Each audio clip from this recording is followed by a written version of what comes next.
Welcome to T-SAT. General స్టడీస్కి సంబంధించిన అంశాలు చూస్తూ ఉన్నాం. ఈ కార్యక్రమంలో భాగంగా ఫిజికల్ సైన్స్ పాఠ్యాంశంలో విద్యుత్కి సంబంధించిన ప్రాథమిక అంశాలు, వాటికి సంబంధించినటువంటి కీలకమైనటువంటి భావనల గురించి తెలుసుకునే ప్రయత్నం చేద్దాం. ముఖ్యంగా విద్యుత్కి సంబంధించినటువంటి అంశాలు ఏ దేశానికైనా సరే చాలా కీలకమవుతున్నటువంటి పరిస్థితులలో పారిశ్రామిక రంగం కావచ్చు, గృహ రంగం కావచ్చు, అత్యధికంగా దీని మీదనే ఆధారపడుతున్నటువంటి పరిస్థితులు. మోస్ట్ ప్రాబబ్లీ మనకు రెండవ పారిశ్రామిక విప్లవంలో అత్యంత కీలకమైనటువంటి పాత్ర పోషించినటువంటి అంశంగా మనకు ఈ విద్యుత్ అనేది నిలబడుతున్నటువంటి క్రమంలో మరి దీనికి సంబంధించినటువంటి కొన్ని కీలకమైనటువంటి అంశాలను తెలుసుకునేటటువంటి ప్రయత్నం చేద్దాం. ఇక్కడ విద్యుత్ అనేటటువంటి దాన్ని ఎలక్ట్రిసిటీ అనే అంశంగా మనం పరిగణిస్తూ ఉన్నాం. సో ఇక్కడ విద్యుత్కి ప్రాథమికమైనటువంటి అంశంగా ఆవేశాలు, ఛార్జెస్ అనేటటువంటివి నిలబడుతూ ఉన్నాయి. ముఖ్యంగా చూస్తే ఘర్షణ వల్ల లేదా రాపిడి వల్ల ఆవేశాలు ఒక వస్తువు నుంచి మరొక వస్తువుకి బదిలీ అవుతాయి అనేటటువంటి అంశాలలో భాగంగా ఈ విద్యుత్కి సంబంధించినటువంటి ప్రాథమిక భావనలు మొగ్గతొడగడం అనేది జరిగింది. మరి ఈ రకమైనటువంటి అంశాలను వివరించినటువంటి శాస్త్రవేత్తగా మనం థేల్స్ అనే వ్యక్తిని పేర్కొంటూ ఉంటాం. థేల్స్ చేసినటువంటి ప్రయోగాల వల్ల ఏవైనా రెండు వస్తువులను ఒకదానితో ఒకటి రాపిడి చెందించినప్పుడు ఆ రెండు వస్తువులలో ఒకదానితో మరొకటి ఆవేశాలు బదిలీ అవుతాయని చెప్పేసి వివరించడం జరిగింది థేల్స్. మరి ఈ క్రమంలో సీమ గుగ్గిలం, దీన్నే మనము అంబర్ అనేటటువంటి పేరుతోటి పిలుస్తాం. దీనిని ఉన్నితో రుద్దినటువంటి క్రమంలో ఈ సీమ గుగ్గిలానికి ఆకర్షించేటటువంటి స్వభావం వస్తుంది అని థేల్స్ మనకు వివరించడం అనేది జరిగింది. మనం కూడా జనరల్గా చూడండి, ఈ పొడిగా ఉన్నటువంటి జుట్టును దువ్వెనతో దువ్విన తర్వాత ఆ దువ్వెన దగ్గరికి తేలికపాటి వస్తువులు కావచ్చు, కాగితం ముక్కల్ని కావచ్చు ఉంచినట్లయితే అవి దువ్వెనకు ఆకర్షించబడడం అనేది మనం చూస్తూ ఉంటాం. అలా దువ్వెన చిన్న చిన్న దుమ్ము ధూళికణాలను, పేపర్ ముక్కలను ఆకర్షించేటటువంటి స్వభావాన్ని ప్రదర్శిస్తుంది. సో దీనికి ఆధారభూతమైనటువంటి అంశంగా ఘర్షణ వల్ల వస్తువుల మధ్య ఆవేశాలు బదిలీ అవుతాయి అనేటటువంటి అంశాన్ని ఇక్కడ మనం గమనించాలి. శీతాకాలంలో కావచ్చు, మనకు సిల్క్ వస్త్రాలను ధరించిన తర్వాత నడిచేటటువంటి క్రమంలో మనకు స్పార్క్స్, వీటిని మనము స్ఫులింగాలు అంటాం. సో బట్టల నుంచి స్పార్క్స్ లాంటివి రావడం అనేది మనం గమనిస్తూ ఉంటాం. దీనికి కారణంగా నడిచేటటువంటి సందర్భంలో ఆ వస్త్రాల యొక్క పొరలు ఒకదానితో ఒకటి రాపిడికి గురి కావడం వల్ల ఈ ఛార్జెస్ అనేటటువంటివి ఒక పొర నుంచి మరొక పొరకి బదిలీ కావడం జరుగుతుంది. తిరిగి ఆ రెండు పొరలు ఒకదానితో ఒకటి స్పృశించుకునేటటువంటి క్రమంలో ఆ రెండు రకాలైనటువంటి ఆవేశాల నుంచి స్పార్క్స్ లేదా స్ఫులింగాలు అనేటటువంటి పేరుతోటి దీన్ని మనం చెప్తాం. ఇవి వెలువడేటటువంటి అవకాశం ఉంది. దీని వెనుక కూడా ఉన్నటువంటి ప్రాథమిక సూత్రంగా ఈ ఘర్షణ వల్ల వస్తువుల మధ్య ఆవేశాలు బదిలీ అవుతాయనేటటువంటి అంశాన్ని ఇక్కడ మనం చూడవచ్చు. ఇక్కడ సీమ గుగ్గిలాన్ని గ్రీకు భాషలో ఎలక్ట్రాన్ అనేటటువంటి పేరుతో పిలుస్తారు. కాబట్టే ఈ మొత్తం అంశం వెనకాల ఉన్నటువంటి అంశానికి ఎలక్ట్రిసిటీ అనేటటువంటి పేరు రావడం జరిగింది. దానికి కారణమైనటువంటి ప్రాథమిక కణాలను కూడా మనం ఎలక్ట్రాన్ అనేటటువంటి పేరుతోటే పరిగణిస్తూ ఉన్నాం. అయితే కాలక్రమంలో ఎలక్ట్రాన్ అనేది ధనావేశిత కణాల ఉనికిని కనుగొన్న తర్వాతనే వెలుగులోకి రావడం అనేది జరిగింది. ఒక ముఖ్యమైనటువంటి అంశంగా దీన్ని మనం చూస్తాం. అదేవిధంగా ఉన్ని లేదా సిల్క్ గుడ్డతో రుద్దినటువంటి రెండు గాజు కడ్డీలు ఒకదానినొకటి వికర్షించుకునేటటువంటి స్వభావాన్ని ప్రదర్శిస్తూ ఉంటాయి. దీనికి ప్రధాన కారణంగా గాజు కడ్డీల మీద ఒకే రకమైనటువంటి ఆవేశాలు పోగుపడతాయి. కాబట్టి మనం అయస్కాంతత్వంలో భాగంగా తీసుకున్నాం. సజాతి ధృవాలు వికర్షించుకుంటాయని, విజాతి ధృవాలు ఆకర్షించుకుంటాయని చెప్పేసి మనం మాట్లాడుకున్నాం. సిమిలర్గా మనకి ఇక్కడ సజాతి ఆవేశాల మధ్య వికర్షణ బలాలు అనేవి పనిచేస్తూ ఉంటాయి. విజాతి ఆవేశాల మధ్య ఆకర్షణ బలాలు పనిచేసేటటువంటి క్రమాన్ని ఇక్కడ మనం గుర్తుంచుకోవాలి. ఇక్కడ ఆవేశాలను ప్రాథమికంగా ధనావేశమని, రుణావేశమని చెప్పేసి వర్గీకరించినటువంటి వ్యక్తిగా మనకు బెంజమిన్ ఫ్రాంక్లిన్ అనేటటువంటి వ్యక్తి కనిపిస్తూ ఉంటాడు. ధనావేశిత కణాల వల్ల ధనావేశాలు పోగుపడుతూ ఉంటే, రుణావేశిత కణాల వల్ల రుణావేశాలు పోగుపడుతున్నటువంటి అంశాన్ని ఇక్కడ మనం చూస్తాం. ప్రోటాన్ లాంటి కణాలకు ధనావేశం ఉంటుంది. కాబట్టి ప్రోటాన్ల వల్ల వస్తువులకు ఈ ధనావేశం అనేది ఏర్పడుతూ ఉంటే, ఎలక్ట్రాన్లకు రుణావేశం ఉంటుంది కాబట్టి ఒక పదార్థం మీద ఎలక్ట్రాన్లు పోగుపడుతున్నటువంటి సందర్భంలో ఆ వస్తువుకి రుణావేశం సంతరించుకోబడుతుందని చెప్పేసి వివరించడం జరిగింది బెంజమిన్ ఫ్రాంక్లిన్. ఒక వస్తువు ఎలక్ట్రాన్లను కోల్పోయినటువంటి సందర్భంలో కేంద్రకంలో ఉన్నటువంటి ప్రోటాన్ల సంఖ్య పెరుగుతుంది కాబట్టి అక్కడ ధనావేశం అనేది సంతరించుకునేటటువంటి స్వభావాన్ని ప్రదర్శిస్తుందని, అదేవిధంగా ఒక వస్తువు ఎలక్ట్రాన్లను గ్రహించినటువంటి సందర్భంలో కేంద్రకంలో ఉన్నటువంటి ప్రోటాన్ల సంఖ్య కంటే కేంద్రకం వెలుపల ఉన్నటువంటి ఎలక్ట్రాన్ల సంఖ్య పెరిగేటటువంటి అవకాశం ఉంది కాబట్టి ఈ సందర్భంలో ఎలక్ట్రాన్ల యొక్క ఆవేశం ఎక్కువ అయ్యేందుకు అవకాశం ఉంది కాబట్టి మొత్తంగా ఆ వస్తువు రుణ ఆవేశాన్ని పొందేటటువంటి స్వభావాన్ని ప్రదర్శిస్తుందని చెప్పేసి చెప్తాం. సో అలా మనకు ఈ కణాల యొక్క బదిలీ వల్ల ఆవేశాలు మారేటటువంటి స్వభావాన్ని ప్రదర్శిస్తూ ఉంటాయి. ఒక వస్తువుపై పోగుపడినటువంటి ఆవేశాలు ఎంత మేరకు ఉన్నాయి, ఎంత పరిమాణంలో ఉన్నాయి కనుక్కునేటటువంటి క్రమంలో మనకు రెండు రకాలైనటువంటి విద్యుత్ దర్శినులు కనిపిస్తున్న ఎలక్ట్రోస్కోప్స్ అంటాం. వీటిలో ఒకటి స్వర్ణపత్ర విద్యుత్ దర్శిని గోల్డ్ లీఫ్ ఎలక్ట్రోస్కోప్ కాగా ఇంకొకటి బెండుబంతి విద్యుత్ దర్శినిగా మనం చూస్తున్నాం, పిత్ బాల్ ఎలక్ట్రోస్కోప్గా మనం చూస్తూ ఉన్నాం. ఎప్పుడైతే ఆవేశాలు పోగుపడినటువంటి వస్తువుని ఈ స్వర్ణపత్ర విద్యుత్ దర్శిని దగ్గర గనక తీసుకొచ్చినట్లయితే ఆ స్వర్ణపత్ర విద్యుత్ దర్శిని లోపల ఒక రాడ్కి పరస్పరం కనెక్ట్ చేయబడినటువంటి బంగారపు రేకులు అనేటటువంటివి పరస్పరం ఒకదాన్ని వికర్షించుకుంటూ దూరంగా జరిగేటటువంటి స్వభావాన్ని ప్రదర్శిస్తాయి. మరి ఈ క్రమంలో ఆయా వస్తువుల మీద ఆవేశాలు పోగుపడి ఉన్నాయా లేవా అనేటటువంటి కోణాన్ని మనం ఇక్కడ గమనించేటందుకు అవకాశం అనేది ఏర్పడుతుంది. వీటిని ఒక రకంగా మనం సాధారణంగా ఎలక్ట్రిసిటీ సర్క్యూట్లో విద్యుత్ ప్రసరిస్తుంది లేదనేటటువంటి కోణంలో టెస్ట్ చేసేటటువంటి ఎలక్ట్రోస్కోప్ లేదా టెస్టర్కి సంబంధించినటువంటి ప్రాథమిక అంశంగా చూడవచ్చు. ఇక ఒక వస్తువుకి అందజేయబడినటువంటి ఆవేశం అనేది కేవలం దాని యొక్క ఉపరితలం మీద మాత్రమే పోగుపడుతుందనేటటువంటి అంశాన్ని ప్రాథమికంగా నిర్ధారించడం జరిగింది. కాబట్టి చూడండి, మేఘాలు ఒకదానితో ఒకటి ఘర్షణ వల్ల లేదా రాపిడితో చలిస్తూ ఉన్నటువంటి సందర్భాలలో వాటి యొక్క ఉపరితలం మీద మాత్రమే ఈ యొక్క విద్యుత్ ఆవేశాలు పోగుపడేటటువంటి పరిస్థితి మనకు కనిపిస్తూ ఉంటుంది. అంతేకాకుండా ఏదైనా ప్రయాణించేటటువంటి వాహనం మీద గనక పిడుగు గనక పడినట్లయితే ఆ ఆవేశాలు అనేవి అక్కడ ఆ వాహనం యొక్క ఉపరితలం మీద మాత్రమే పోగుపడి ఉంటాయి. ఎప్పటి వరకు అంటే ఆ వాహనం యొక్క కిటికీలు మొత్తం కూడా క్లోజ్ చేసి దాన్ని ఒక బోలు వస్తువుగా రూపొందించినంత సేపు. అంటే ఒక బోలు వస్తువుకి గనక మనం ఆవేశాలు అందించినట్లయితే ఆ ఆవేశాలన్నీ కూడా బోలు వస్తువు యొక్క ఉపరితలం మీద పోగుపడేటటువంటి పరిస్థితిని మనం గమనిస్తాం. కాబట్టి ప్రయాణించేటటువంటి కారు మీద గనక ఈ పిడుగు లాంటివి పడినట్లయితే కారుని ఇమ్మీడియట్గా డోర్ తెరుచుకొని బయటికి రావద్దని చెప్పేసి సూచించడం జరుగుతుంది. ఇన్ కేస్ డోర్ కనుక తెరిచినట్లయితే ఆ ఆవేశాలన్నీ కూడా కారు లోపలికి ప్రవేశించి అధికమైనటువంటి విద్యుత్ షాక్ జరగడం వల్ల లోపల ఉన్నటువంటి ప్రయాణికులు చనిపోయేటటువంటి ప్రమాదం ఉంది. కాబట్టి ఇక్కడ కారు అనేది లోపలి భాగం మొత్తం బోలు వస్తువుగా పరిగణించబడుతుంది. కాబట్టి పిడుగు వల్ల అక్కడ పోగుపడినటువంటి లేదా బదిలీ అయినటువంటి ఆవేశాలు మొత్తం కారు యొక్క వెలుపలి భాగం వరకు మాత్రమే పరిమితం అయ్యేటటువంటి అవకాశం ఉంది. కాబట్టి ఈ కోణంలో వాహనం మీద పిడుగు పడినట్లయితే ఎవరు బయటికి రాకూడదని చెప్పేసి చెప్పడం జరుగుతుంది. అక్కడ కిటికీలు మొత్తం మూయబడి ఉండాల్సి ఉంటుంది. అదేవిధంగా విమానాలు కూడా చూడండి, కిటికీలను అక్కడ అడ్జస్ట్ చేయడానికి వీలుగా లేకుండా వాటిని ఫిక్స్డ్గా ఉంచి తద్వారా విమానం మొత్తాన్ని ఒక బోలు వస్తువుగా రూపొందించడం అనేది జరుగుతుంది. తద్వారా మేఘాల గుండా విమానాలు గనక ప్రయాణించేటటువంటి సందర్భాలలో మేఘాల మీద ఉన్నటువంటి ఆవేశాలన్నీ కూడా విమానాల యొక్క ఉపరితలం మీదకి పోగుపడతాయి.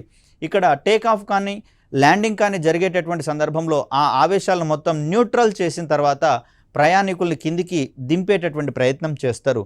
ఇవన్నీ కూడా ఈ బోలు వస్తువుల మీద పోగుపడినటువంటి ఆవేశాల ద్వారా ఏర్పడేటటువంటి ఇబ్బందుల నుంచి మనల్ని మనం కాపాడుకునేటటువంటి కోణంలో వీటిని చూడవచ్చు. సో ఇక మేఘాల మీద ఆవేశాలు అధిక పరిమాణంలో పోగుపడినప్పుడు అవి భూమికి పిడుగు రూపంలో చేరేటటువంటి అవకాశం ఉంది. మనకు పెద్దవాళ్ళు చూడండి, అర్జునానో ఇంకొన్ని మంత్రాలను పఠించి ఈ అర్జునుడి యొక్క రథం యొక్క శీల అనేది అక్కడ ఊడిపడిందని చెప్పేసి తద్వారా ఆ పిడుగు ఏర్పడిందని చెప్పేసి మనల్ని కొంత సాంత్వనపరిచేటటువంటి ప్రయత్నం చేస్తారు. అలా కాకుండా ఇక్కడ మేఘాలు ఒకదానితో ఒకటి రాపిడి జరుపుకునేటటువంటి క్రమంలో వాటి మీద విద్యుత్ ఆవేశాలు ప్రోగుపడతాయని, మరి ఇవి భారీ పరిమాణంలో మేఘాల మీద పోగుపడినటువంటి సందర్భాల్లో మెరుపుల రూపంలో పిడుగుల రూపంలో భూమిని చేరేటటువంటి ప్రయత్నం చేస్తాయని చెప్పేసి అని చెప్పుకుంటూ ఉంటాం. మరి ఇలాంటి సందర్భంలో పిడుగుల నుంచి మన యొక్క కీలకమైనటువంటి భవనాలు కావచ్చు, టవర్లను కావచ్చు కాపాడుకునేటటువంటి క్రమంలో ఇళ్ల మీద మనము విద్యుత్ తడిద్వాహకము అనేటటువంటి దాన్ని ఏర్పాటు చేసుకోవడం జరుగుతుంది. దీన్నే మనం సింపుల్గా లైటనింగ్ కండక్టర్గా మనం చెప్తాం. అంటే ఇంటి పైభాగంలో ఒక ఎత్తైనటువంటి టవర్ లాంటి దాన్ని ఏర్పాటు చేసుకొని దీనికి ఒక రాగి శూలం లాంటి దాన్ని ఏర్పాటు చేసుకుంటారు. ఈ రాగి శూలం యొక్క మరొక కొస నుంచి ఒక మందపాటి రాగి తీగను తీసుకొని వచ్చి ఇంటికి కొంత దూరంలో భూమి లోపల మరొక రాగి శూలం లాంటి దాన్ని పాతడం జరుగుతుంది. మరి ఆ రాగి శూలం చుట్టూత బొగ్గు కావచ్చు, అదేవిధంగా ఉప్పు కావచ్చు, మరియు ఇటుకల వంటి వాటిని వేసి దాన్ని పూడ్చివేయడం జరుగుతుంది. పైభాగంలో ఇసుకను అమర్చడం అనేది జరుగుతుంది. ఎప్పుడైతే ఈ ఇంటికి నియర్లీ ఈ విద్యుత్ ఆవేశాలు గనక భూమికి బదిలీ అయ్యేటటువంటి సందర్భంలో పిడుగు ఎప్పుడూ కూడా షార్టెస్ట్ డిస్టెన్స్ని కనుక్కునేటటువంటి ప్రయత్నం చేస్తుంది. ఫర్ సపోజ్ ఇక్కడ బిల్డింగ్ మీద ఈ తడిద్వాహకాన్ని ఏర్పాటు చేసినప్పుడు చుట్టుపక్కల ఉన్నటువంటి ఏ చెట్ల మీదనో పక్కనున్న దీనికంటే తక్కువ ఎత్తున్నటువంటి బిల్డింగ్ మీదనో పడకుండా ఈ బిల్డింగ్ హైట్ ఎక్కువగా ఉంది కాబట్టి మోస్ట్ ప్రాబబ్లీ దీని మీదనే పడేటటువంటి ప్రయత్నం చేస్తుంది. తద్వారా ఇక్కడ లైట్నింగ్ కండక్టర్ని ఏర్పాటు చేసినప్పుడు వచ్చినటువంటి పిడుగులోని ఆవేశాలు, భారీ పరిమాణంలోని ఆవేశాలు మొత్తం కూడా భూమిని చేరేటటువంటి ప్రయత్నం చేస్తాయి. అలా ఈ పిడుగు వల్ల వచ్చేటటువంటి ఆవేశాల నుంచి లేదా ఎలక్ట్రిసిటీ నుంచి ఈ భవనం అనేది కాపాడబడుతుంది. భవనంతో పాటుగా దాని పక్కన ఉన్నటువంటి ఇతర ఆవాసాలు కూడా కాపాడేటటువంటి ప్రయత్నం జరుగుతుంది. సో అలా మనకు ఈ పిడుగు నుంచి లైటనింగ్ కండక్టర్ అనేది మానవుల్ని కాపాడేటటువంటి ప్రయత్నం చేస్తుంది. భూమిని విద్యుత్ పరంగా ఎలక్ట్రిక్ సింక్గా పరిగణిస్తారు కాబట్టే ఎన్ని పిడుగులు పడినా కూడా భూమి ఆ విద్యుత్ ఆవేశాలు మొత్తాన్ని తనలో నింపుకుంటుంది. కానీ భూమి అనేది తన మీద ఆవేశాలను పోగు చేసేటటువంటి ప్రయత్నం చేయదు. అంటే భూమికి ఎంత పరిమాణంలో ఆవేశాన్ని ఇచ్చినా భూమి అనేది ఎల్లప్పుడూ కూడా విద్యుత్ పరంగా తటస్థ స్వభావాన్ని కలిగి ఉంటుంది. కాబట్టే మనమందరం సాఫీగా జీవనాన్ని కొనసాగించగలుగుతున్నాం. అదేవిధంగా భూమి మీద ఉన్నటువంటి సమస్త ఎలక్ట్రానిక్ వ్యవస్థలు కూడా నిర్విఘ్నంగా పనిచేసేటటువంటి ప్రయత్నం జరుగుతూ ఉన్నాయి. ఒకవేళ ఈ పిడుగుల రూపంలో వచ్చినటువంటి ఎలక్ట్రిసిటీ మొత్తం భూమి మీద కనుక పోగుపడినట్లయితే మనం ఇక్కడ ఎలక్ట్రానిక్ వ్యవస్థలన్నీ కూడా నాశనం అయ్యేటటువంటి పరిస్థితిలోకి పడిపోయేవి. సో ఒక ఆవేశం చుట్టూ దాని యొక్క ప్రభావము ఆవరించి ఉన్నటువంటి ప్రదేశాన్ని విద్యుత్ క్షేత్రంగా మనం పేర్కొంటాం. అంటే ఇక్కడ క్యూ అనేటటువంటి విద్యుత్ ఆవేశం ఉన్నటువంటి పరిస్థితులలో దీని చుట్టూత ఎంత పరిధి మేరకు దాని యొక్క ఆవేశం అనేది ఎగ్జిస్ట్ అయి ఉంటుందో ఆ ప్రదేశం మొత్తాన్ని కూడా దాని యొక్క విద్యుత్ క్షేత్రంగా మనం పరిగణించబడతాం. అయస్కాంతం చుట్టూతా ఎంత పరిధిలో దాని యొక్క ఆకర్షణ శక్తి ఉందో అక్కడ మనం అయస్కాంత క్షేత్రం అన్నట్లుగానే విద్యుత్ ఆవేశం చుట్టూతా ఉన్నటువంటి ప్రదేశాన్ని ఎంత మేరకు దాని యొక్క ప్రభావాన్ని చూపగలుగుతుందో ఆ ప్రదేశాన్ని మనం విద్యుత్ క్షేత్రంగా పేర్కొంటాం. ఎలక్ట్రిక్ ఫీల్డ్గా దీన్ని మనం చెప్తాం. సజాతి ఆవేశాలు వికర్షించుకుంటూ ఉండగా విజాతి ఆవేశాలు ఆకర్షించుకునేటటువంటి స్వభావాన్ని ప్రదర్శిస్తాయని చెప్పేసి మనం చెప్పుకుంటూ ఉన్నాం. సో ఈ క్రమంలో ఆ ఆవేశాల యొక్క పరిమాణాన్ని గణించేటటువంటి క్రమంలో మనకు కూలుంబ్ నియమం అనేటటువంటిది పేర్కొనడం జరిగింది. రెండు ఆవేశాల మధ్య పనిచేసేటటువంటి ఆకర్షణ లేదా వికర్షణ బలం. ఇక్కడ Q1 అనేటటువంటి ఆవేశము ఒక దగ్గర, Q2 అనేటటువంటి ఆవేశాలు మరొక దగ్గర ఉన్నటువంటి సందర్భంలో ఈ రెండిటి మధ్య పనిచేసేటటువంటి ఆకర్షణ బలం కావచ్చు, వికర్షణ బలం కావచ్చు, దీన్ని మనము F గనక అనుకుంటే ఈ F అనేటటువంటిది రెండు ఆవేశాల యొక్క లబ్ధానికి అనులోమానుపాతంలో ఉంటుంది అని చెప్పేసి చెప్తారు. అంటే ఈ ప్రోడక్ట్ యొక్క పరిమాణము పెరుగుతున్న కొద్దీ వాటి మధ్య పనిచేసేటటువంటి ఆకర్షణ మరియు వికర్షణ బలాల యొక్క ప్రభావం కూడా పెరిగేటటువంటి అవకాశం ఉంది. దీనితో పాటుగా ఈ రెండిటి మధ్య స్మాల్ r అనేటటువంటి దూరం ఉన్నట్లుగా మనం భావిస్తే మరి ఈ దూరం యొక్క వర్గానికి ఈ ఆకర్షణ లేదా వికర్షణ బలము విలోమానుపాతంలో ఉంటుందని చెప్పేసి చెప్పుకోవడం జరిగింది. మరి ఈ సందర్భంలో రెండు ఆవేశాల మధ్య దూరం గనక పెరిగిందనుకోండి వాటి మధ్య పనిచేసేటటువంటి ఆకర్షణ లేదా వికర్షణ బలం అనేది తగ్గేటటువంటి అవకాశం ఉంది. రెండు ఆవేశాల మధ్య దూరం గనక తగ్గుతూ ఉన్నటువంటి పరిస్థితులలో వాటి మధ్య పనిచేసేటటువంటి ఆకర్షణ లేదా వికర్షణ బలం అనేది పెరిగేటటువంటి అవకాశం ఉంది. సో ఆవేశాల యొక్క ప్రవాహాన్ని మనం ఇక్కడ ఎలక్ట్రిసిటీ విద్యుత్తుగా పేర్కొనేటటువంటి ప్రయత్నం చేస్తాం, లేదా విద్యుత్ ప్రవాహంగా మనం మాట్లాడే ప్రయత్నం చేస్తాం. సో విద్యుత్ మన ఇంట్లోకి వచ్చి ఇంట్లో ఉన్నటువంటి విద్యుత్ ఉపకరణాలను పనిచేయిస్తుంది అంటే దాని అర్థము ఇక్కడ ఒక చోట జనరేట్ అయినటువంటి ఆవేశాలు అనేటటువంటివి మన గృహంలో ఉన్నటువంటి ఉపకరణాలకు విద్యుత్ తీగల ద్వారా ప్రయాణించి వాటిలోకి వచ్చి వాటిని పనిచేయించడం అనేటటువంటి అంశాన్ని ఇక్కడ మనం చూస్తాం. సో సాధారణంగా విద్యుత్ అనేది 2 రకాలుగా వర్గీకరించబడుతున్నట్లుగా మనం చూస్తూ ఉన్నాం. దీంట్లో మొదటిది స్థావర విద్యుత్ లేదా స్థిర విద్యుత్ కాగా రెండవది ప్రవాహ విద్యుత్తుగా మనం చెప్తాం. ఇంత క్రితమే మనం మాట్లాడుకున్నాం, బోలు వస్తువుల మీదకి ఆవేశాన్ని గనక బదిలీ చేస్తే ఆ ఆవేశము బోలు వస్తువుల ఉపరితలం మీద ఉంటుందని చెప్పేసి అనుకున్నాం కదా. ఆ సందర్భంలో ఆ విద్యుత్తుని మనము ఇక్కడ స్థావర విద్యుత్ లేదా స్థిర విద్యుత్తుగా మనం చెప్పుకుంటాం. ఘర్షణ వల్ల లేదా రాపిడి వల్ల 2 వస్తువుల మీద పోగుపడినటువంటి ఆవేశాలను మనము స్థావర విద్యుత్తుగా పరిగణిస్తాం. ఏదైనా ఒక ప్లాస్టిక్ చైర్లో ఒక వ్యక్తిని కూర్చోబెట్టి ఆ వ్యక్తిని టవల్ లాంటి వస్తువులతోటి కొట్టినట్లయితే ఆ వ్యక్తిలో కూడా ఘర్షణ వల్ల విద్యుత్ ఆవేశాలు జనించేటటువంటి అవకాశం ఉంది. సో ఆ సందర్భంలో ఆ వ్యక్తి మీద పోగుపడినటువంటి ఆవేశాలను కూడా మనం స్థావర విద్యుత్ లేదా స్థిర విద్యుత్కి ఉదాహరణలుగా మనం చెప్తాం. అదేవిధంగా మనకు గౌతమ బుద్ధుడు రావి చెట్టు కింద కూర్చున్నటువంటి సందర్భంలో తనకు జ్ఞానోదయం కలిగిందని చెప్పేసి చెప్పుకుంటూ ఉంటాం.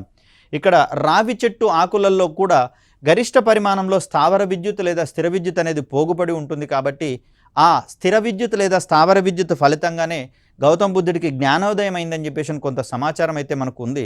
సరే, దీని వెనకాల ఏ సూత్రం ఉన్నా లేకపోయినా అది వాస్తవమా అవాస్తవమా అనేది పక్కకు పెట్టినా కూడా రావి ఆకుల వంటి వాటిలలో అధిక మొత్తంలో స్థిర విద్యుత్ అనేది ఉంటుంది. కాబట్టే గతంలో కొన్ని సందర్భాలలో ఈ మొబైల్స్ని ఛార్జ్ చేసేటటువంటి క్రమంలో రావి ఆకుల్ని తెంచి అక్కడ బ్యాటరీకి అనుసంధానం చేసినట్లయితే బ్యాటరీ ఛార్జ్ అయినట్లుగా గమనించడం జరిగింది.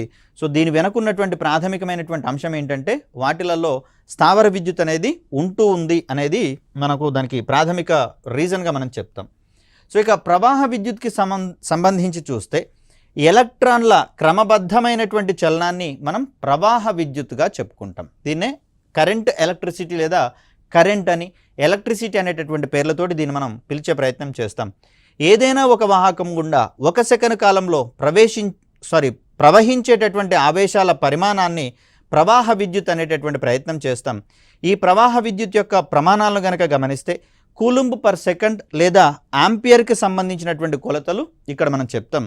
ఏదైనా వాహకం గుండా విద్యుత్ ప్రవహిస్తున్నటువంటి సందర్భంలో దాని చుట్టూతా ఒక అయస్కాంత క్షేత్రం కూడా ఏర్పడుతుంది అని గమనించడం జరిగింది. కాబట్టి విద్యుత్ ప్రవహించేటటువంటి సందర్భంలో ఒక వస్తువు లేదా వాహకం యొక్క వాహకంలో విద్యుత్ క్షేత్రంతో పాటుగా దాని చుట్టూతా అయస్కాంత క్షేత్రం కూడా ఏర్పడుతుంది. కాబట్టి ఇక్కడ విద్యుత్ మరియు అయస్కాంతం 2 వేర్వేరు అంశాలు కావు, 2 ఒకదాని మీద ఒకటి ఆధారపడి ఉన్నటువంటి అంశాలుగా కాలక్రమంలో తెలుసుకోవడం అనేది జరిగింది. సో ఇక్కడ ప్రవాహ విద్యుత్కి సంబంధించి చూస్తే దీన్ని మరొక 2 రకాలుగా వర్గీకరించడం అనేది జరిగింది. దీంట్లో మొదటిదిగా ఒకటి ఏకాంతర విద్యుత్ కాగా మరొకటి ఏకముఖ విద్యుత్తుగా మనం చూస్తాం. సాధారణంగా గృహ అవసరాలకు వాడేటటువంటి విద్యుత్తుగా మనకు ఏకాంతర విద్యుత్ లేదా ఆల్టర్నేట్ కరెంట్ అనేది మనకు కనిపిస్తుంది. కాబట్టి విద్యుత్ ఉపకరణాల మీద ఏసి అనేటటువంటి పేరుంటే అది ఏకాంతర విద్యుత్ సహాయంతో పనిచేస్తాయని, డిసి అనేటటువంటి పదాలు గనక ఉంటే ఇది ఏకముఖ విద్యుత్ సహాయంతో పనిచేస్తుందని చెప్పేసి చెప్పుకుంటూ ఉంటాం. మొబైల్ ఫోన్లు కావచ్చు, ఇక్కడ టెలివిజన్ల లాంటి ఎలక్ట్రానిక్ వస్తువులన్నీ కూడా ఏకాంతర విద్యుత్ సహాయంతో పనిచేయవు, ఏకముఖ విద్యుత్ సహాయంతో పనిచేసేటటువంటి ప్రయత్నం చేస్తాయి. ఎందుకంటే దీంట్లో ఉన్నటువంటి సున్నితమైనటువంటి సర్క్యూట్స్, విద్యుత్ వలయాలు అనేటటువంటివి ఏకాంతర విద్యుత్తును కనుక ప్రవహింప చేసినట్లయితే మరి దీని యొక్క ఫ్రీక్వెన్సీ మనం 50 హెర్ట్జ్ ఉంటుందని చెప్పేసి అనుకున్నాం. 50 సార్లు విద్యుత్ గరిష్టంగా ప్రవహించడము, శూన్యం కావడము, రుణాత్మకం కావడము ఇలాంటి సైకిల్స్ అనేవి జరుగుతూ ఉంటుంది. కాబట్టి దీంట్లో పరస్పరం విద్యుత్ క్షేత్రము, అయస్కాంత క్షేత్రాలు మారుతూ ఉన్నటువంటి పరిస్థితులలో ఆయా పరికరాల యొక్క సెన్సిటివిటీ అనేది దెబ్బతినేటందుకు అవకాశం ఉంది. కాబట్టి సాధారణంగా మొబైళ్ళు మరియు ఇతర ఎలక్ట్రానిక్ పరికరాల్లో ఏకముఖ విద్యుత్తుని వాడేటటువంటి ప్రయత్నం చేస్తాం.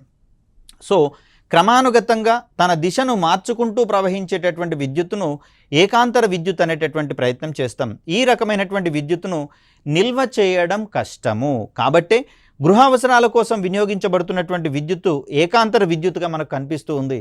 దీన్ని పవర్ జనరేషన్ స్టేషన్స్ నుంచి ఎంత పరిమాణంలో విద్యుత్ ఉత్పత్తి అయితే అంత పరిమాణంలో విద్యుత్తుని నేరుగా వినియోగదారుల అవసరాల కోసం వారి చెంతకు సరఫరా చేసేటటువంటి ప్రయత్నం చేస్తారు. అంతేకాని ఇప్పుడు వర్షాకాలం వచ్చింది కదా, భారీగా మనకు జల విద్యుత్ అనేది అందుబాటులో ఉంది కాబట్టి దీన్ని మొత్తం మనము గరిష్ట పరిమాణం మేరకు ఉత్పత్తి చేసుకొని ఒక దగ్గర స్టోర్ చేసుకొని అవసరమైన వేసవి కాలంలో దాన్ని వాడుకుంటామంటే కుదిరేటటువంటి అవకాశం లేదు. ఎందుకంటే ఇక్కడ మనం ఏకాంతర విద్యుత్తుని నిల్వ చేసేటటువంటి అవకాశాలు లేకపోవడమే.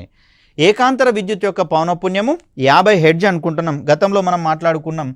ఈ ఏకాంతర విద్యుత్తు ప్రయాణించేటటువంటి క్రమంలో లేదా ప్రవహించేటటువంటి క్రమంలో ఈ తరంగ రూపంలో ప్రయాణిస్తుందని చెప్పేసి ఇక్కడ మనకు గరిష్ట విద్యుత్ పరిమాణం సంభవిస్తుంది, ఇక్కడ శూన్యంగా ఉంది. ఇక్కడికి వచ్చేసరికల్లా రుణాత్మక పరిమాణం అనేది మనకు కనిపిస్తూ ఉంది. ఇలా తన యొక్క దిశను అమాంతం మార్చుకుంటున్నటువంటి పరిస్థితులలో అక్కడ అయస్కాంత క్షేత్రం యొక్క దిశలు కూడా మారేటటువంటి అవకాశం ఉంది. కాబట్టి ఈ సెన్సిటివ్ ఇన్ఫర్మేషన్ ఆధారంగా సున్నితమైనటువంటి విద్యుత్ వలయాలు ఎలక్ట్రిక్ సర్క్యూట్స్ అనేవి దెబ్బతినేటందుకు అవకాశం అనేది అధికంగా ఏర్పడుతుంది. సో ఇక ఏకముఖ విద్యుత్కి సంబంధించి చూస్తే ఒకే దిశలో ప్రవహించే విద్యుత్ ఆవేశాలను ఏకముఖ విద్యుత్ అంటాం. దీంట్లో ఏకాంతర విద్యుత్ మాదిరిగా విద్యుత్ అనేది తన యొక్క దిశలను మార్చుకునేటటువంటి ధర్మాన్ని ప్రదర్శించదు. సో ఈ విద్యుత్తుని మనము ఘటాల సహాయంతో, అంటే వీటిని మనం సెల్స్ అంటాం. సెల్ అంటే విద్యుత్ ఘటం. సో ఈ విద్యుత్ ఘటాల సహాయంతో కేవలము ఏకముఖ విద్యుత్తుని మాత్రమే మనం నిల్వ చేసుకునేటటువంటి అవకాశం ఉంది.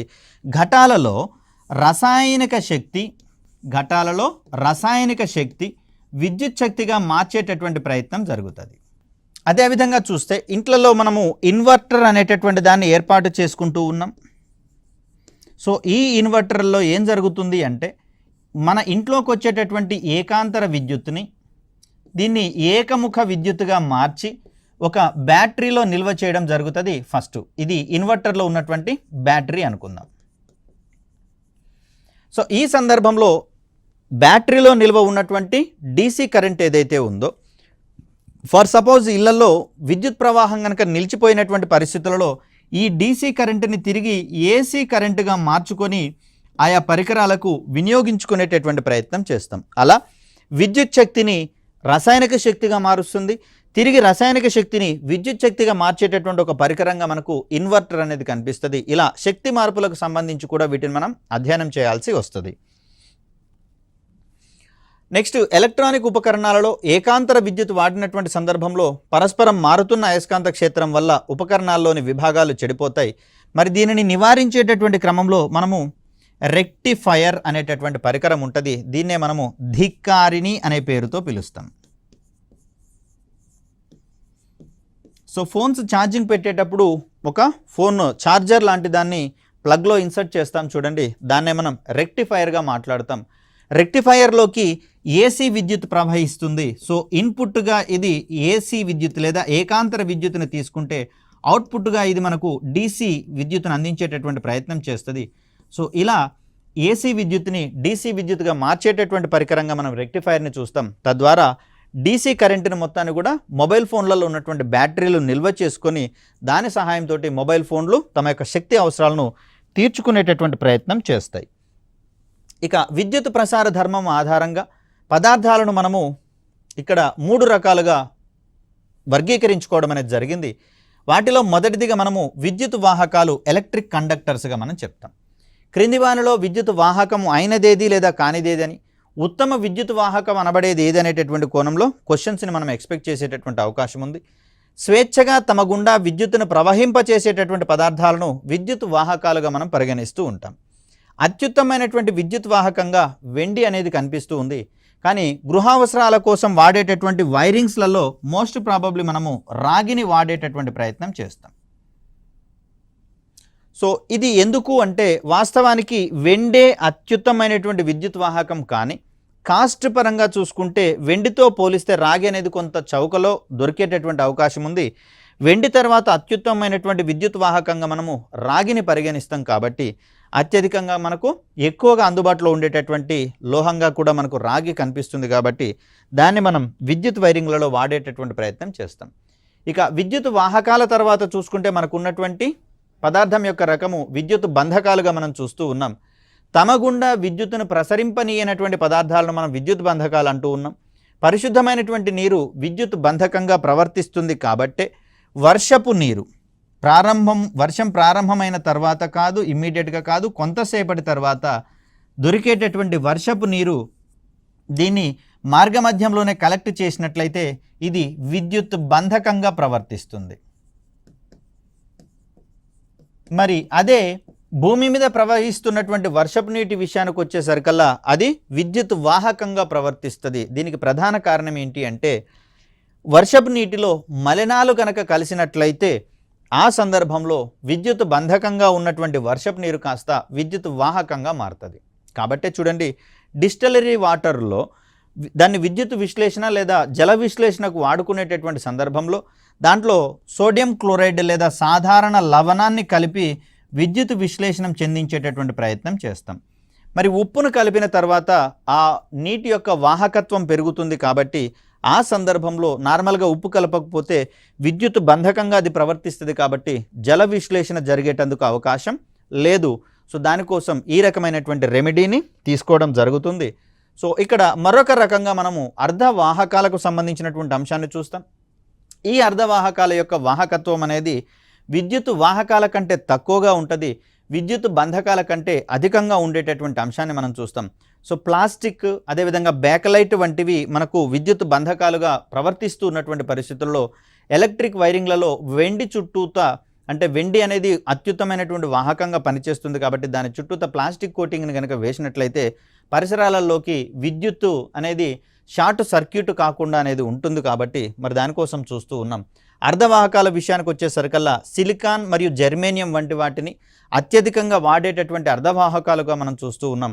ఎలక్ట్రానిక్ పరిశ్రమలలో అత్యంత కీలకమైనటువంటి అంశాలుగా వీటిని మనం చూస్తూ ఉన్నాం. వీటితో రూపొందించినటువంటి ట్రాన్సిస్టర్స్, అదేవిధంగా సమీకృత వలయాలు, very large scale integrated circuits వంటి వాటి సహాయంతో ప్రస్తుతము సమాచార ప్రసార వ్యవస్థలన్నీ కూడా ఒక గణనీయమైనటువంటి పురోభివృద్ధిలోకి వచ్చినటువంటి పరిస్థితులు మనం చూస్తూ ఉన్నాం. దీని అంతటికీ వెనకాలన్నటువంటి మూలకాలుగా లేదా అర్ధవాహకాలుగా మనం సిలికాన్ మరియు జెర్మేనియం వంటి వాటిని పరిగణిస్తూ ఉంటాం. సో ఇక్కడ మనకు విద్యుత్తుతోటి ఇప్పుడు ప్రవహించే ఆవేశాలను మనం విద్యుత్తు ప్రవాహము లేదా ఎలక్ట్రిసిటీ లేదా కరెంటుగా మనం చెప్పుకుంటున్నటువంటి పరిస్థితులలో మరి విద్యుత్ ఆవేశాలు ప్రవహించాలి అంటే ఏం చేయాలి? సో సాధారణంగా ఎవరైనా సరే చూడండి, ఏదో ఒకటి ఆశ పెడితే తప్పిస్తే అది పని జరిగేటటువంటి క్రమం లేదు. మరి అలాంటి సందర్భంలో విద్యుత్కి సంబంధించి మనమేం చేయాల్సి ఉంటుంది అని చెప్పే అంశాలలో భాగంగా విద్యుత్ శక్మం గురించి మనం మాట్లాడుకుంటాం, పొటెన్షియల్ అనేటటువంటి దాన్ని. ఇక్కడ ఏంటంటే ఏదైనా ఒక ఏకాంక ధనావేశాన్ని అనంత దూరాల నుంచి విద్యుత్ క్షేత్రంలో ఉన్న ఏదైనా ఒక బిందువు వద్దకు తీసుకొని రావడానికి ఆ విద్యుత్ ఆవేశం మీద చేయాల్సినటువంటి పనిని ఆ బిందువు వద్ద విద్యుత్ పొటెన్షియల్ అనేటటువంటి పేరుతోటి పిలుస్తాం. సో ఎక్కడో దూరంలో ఒక ప్రమాణమైనటువంటి ఆవేశం ఉందని చెప్పేసి అనుకున్నప్పుడు ఈ ఆవేశం ద్వారా మనకు కావాల్సినటువంటి పని జరగాలి అనుకున్నప్పుడు దానిని వాస్తవ కార్యస్థలానికి తీసుకొని రావాల్సినటువంటి అవసరం ఏర్పడుతుంది. మరి అందుకోసము దీని మీద నిర్వహించాల్సినటువంటి పని ఏదైతే ఉందో ఆ పనినే ఇక్కడ మనము విద్యుత్ శక్మము పొటెన్షియల్ అనేటటువంటి పేరుతోటి చెప్తాం. ఈ పొటెన్షియల్కి ప్రమాణాలుగా మనము వోల్ట్ అనేటటువంటి దాన్ని పేర్కొంటూ ఉన్నాం. మరి ఇక్కడ కూలుంబ్ ధనావేశాన్ని అనంత దూరం నుండి ఒక విద్యుత్ క్షేత్రంలోని ఏదైనా బిందువు వద్దకు తీసుకొని రావడానికి ఒక జౌల్ పని గనక జరిగినట్లయితే ఆ విద్యుత్ పొటెన్షియల్ని మనం ఒక వోల్ట్గా పరిగణించేటటువంటి ప్రయత్నం చేస్తాం. సో కూలుంబ్ ధనావేశము ఇక్కడ సి అనేది కూలుంబ్ యొక్క ప్రమాణంగా మనం చెప్తాం. కూలుంబ్ ధనావేశాన్ని అనంత దూరం నుంచి విద్యుత్ క్షేత్రంలోని ఏదో ఒక బిందువు దగ్గరికి మన పని నిమిత్తం తీసుకొని వస్తే దాని మీద జరిగినటువంటి పని ఏదైతే ఉందో, దాన్ని ఇక్కడి వరకు తీసుకొని రావడానికి చేసిన పని ఏదైతే ఉందో దాన్ని మనం ఒక వోల్ట్ పొటెన్షియల్గా మనం పేర్కొంటూ ఉన్నాం. ఇక్కడ విద్యుత్తు కూడా సాధారణంగా ఎక్కువ శక్తి స్థాయిల నుంచి తక్కువ శక్తి స్థాయిలకు ప్రవహించేటటువంటి ధర్మాన్ని కలిగి ఉంటాయి. అధిక శక్తి స్థాయిలను అధిక పొటెన్షియల్గా పరిగణిస్తూ ఉంటాం, తక్కువ శక్తి స్థాయిలని అల్ప పొటెన్షియల్గా మనం పరిగణించేటటువంటి ప్రయత్నం చేస్తాం. సో ఈ అధిక మరియు అల్ప పొటెన్షియల్ల మధ్య ఉండేటటువంటి తేడాల ఆధారంగా సహజంగానే విద్యుత్తు ఒక బిందువు నుంచి మరొక బిందువుకి, ఒక ఉపకరణంలోకి ప్రయాణించే లేదా ప్రవహించేటటువంటి ధర్మాన్ని ప్రదర్శిస్తుంది. కాబట్టి ఈ కోణంలో మనం చూడాల్సినటువంటి అంశంగా షక్మాంతరము లేదా పొటెన్షియల్ డిఫరెన్స్ అనేది కనిపిస్తుంది. సాధారణంగా రెండు బిందువుల మధ్య షక్మాంతరము అధికంగా ఉన్నటువంటి పరిస్థితులలో మాత్రమే ఆ రెండు బిందువుల గుండా విద్యుత్ ప్రవహించేటటువంటి ధర్మాన్ని కలిగి ఉంటుంది. కాబట్టి ఇంత క్రితమేమో మనం అనంత దూరాల నుంచి విద్యుత్ ఆవేశాలను ఒక పర్టికులర్ పాయింట్ దగ్గరికి తీసుకొచ్చినటువంటి సందర్భంలో ఇక్కడ మనం విద్యుత్ క్షేత్రంలోని ఏవేని రెండు బిందువుల మధ్య గల షక్మాలలోని తేడాని పొటెన్షియల్ డిఫరెన్స్ లేదా షక్మాంతరంగా మనం చెప్పుకుంటూ ఉన్నాం. ఈ షక్మాంతరం వల్లనే ఆవేశాలు ఒక బిందువు నుంచి మరొక బిందువుకి, ఒక ప్రదేశం నుంచి మరొక ప్రదేశానికి ప్రవహించేటటువంటి ధర్మాన్ని ప్రదర్శిస్తూ ఉంటాయి. దీనికి కూడా ప్రమాణాలుగా మనం వోల్ట్ అనేటటువంటి అంశాన్ని మనం చూస్తాం. సో ఇక్కడ చూడండి, రెసిస్టర్ అనేటటువంటి ఒక పరికరాన్ని ఇక్కడ మనం అమర్చడం జరిగింది. ఈ రెసిస్టర్ యొక్క రెండు చివర్లు ఏ మరియు బి అనుకుంటున్నటువంటి పరిస్థితులలో మరి రెసిస్టర్ గుండా మనం విద్యుత్తును ప్రవహింప చేయాలి అంటే ఆ రెండు చివర్ల మనము అనుకూలమైనటువంటి అనువైనటువంటి షక్మాంతరాన్ని పొటెన్షియల్ డిఫరెన్స్ని ఏర్పాటు చేయాల్సి ఉంటుంది. ఈ క్రమంలో వాహకంలో లేదా వలయంలో షక్మాంతరాన్ని కల్పించేటటువంటి పరికరంగా మనము సెల్ లేదా ఘటము లేదా collection of cells is nothing but battery అంటాం. కాబట్టి బ్యాటరీ లేదా సెల్ అనేటటువంటివి ఏదేని వలయంలో పొటెన్షియల్ డిఫరెన్స్ని ఏర్పాటు చేసేటటువంటి ఒక పరికరంగా మనం చెప్తాం. దీనిని అనుసంధానించినటువంటి పరిస్థితులలో ఈ షక్మాంతరంలో అంటే పొటెన్షియల్లో ఉన్నటువంటి డిఫరెన్సెస్ వల్ల ఒక బిందువు నుంచి బయలుదేరినటువంటి విద్యుత్ మరొక బిందువు గుండా ఇక్కడికి వచ్చేటటువంటి ప్రయత్నం చేస్తుంది. కాబట్టి మధ్యలో ఉన్నటువంటి రెసిస్టెన్స్ గుండా ప్రయాణించేటటువంటి ఈ విద్యుత్ రెసిస్టెన్స్కి లేదా రెసిస్టర్కి ఉన్నటువంటి ధర్మం వల్ల అది విద్యుత్తుని ప్రవహింపనీయకుండా ఆ విద్యుత్ శక్తిని కాస్త ఉష్ణశక్తిగా లేదా కాంతి శక్తిగా మార్చేటటువంటి ప్రయత్నం చేస్తుంది. రెసిస్టర్ అనేది విద్యుత్ శక్తిని కాంతి శక్తి లేదా ఉష్ణశక్తిగా మార్చేటటువంటి ప్రయత్నం చేస్తుంది. ఇలాంటి శక్తి పరివర్తనల విషయంలో కూడా మనం కొంచెం కేర్ఫుల్గా ఉండాల్సి వస్తుంది. కాబట్టి మరి విద్యుత్కి సంబంధించినటువంటి భావనలు ఈ విధంగా మనం అధ్యయనం చేయాల్సినటువంటి అవసరం ఉంది. దీనికి సంబంధించినటువంటి మరికొన్ని అంశాలను రాబోయే వీడియోలో తెలుసుకునే ప్రయత్నం చేద్దాం. అప్పటి వరకు సెలవు. ధన్యవాదాలు.